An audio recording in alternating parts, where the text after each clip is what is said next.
Before you begin your 9-week battle ropes progression, you need to make sure to test.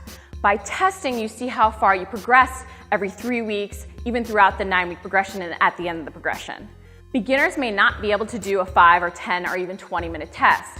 They might have to start with only a minute and getting the waves as far down, if not all the way down, during that time. So if you can't do the entire 5 minutes, start out with a shorter amount of time and just focus on getting the waves all the way down.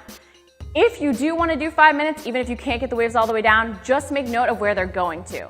You want the end of that rope to move. If you can't move it, make note, try and still last the 5 minutes. So for the test, you're going to use alternating arms. Again, you can mix up your grips like in the grip video. You can also mix up your stance. You just want to keep the waves going all the way down. It's got to be a nice, consistent pace. If you start doing this, you're done.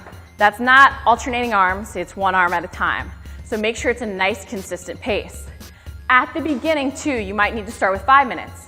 If by the 3rd week, 6th week, or even the 9th week, you can do 10 minutes, test with that. Do whichever one allows you to push yourself to work a little bit harder, get the waves all the way down. Make sure to test before you start the workout progression, and then every 3 weeks.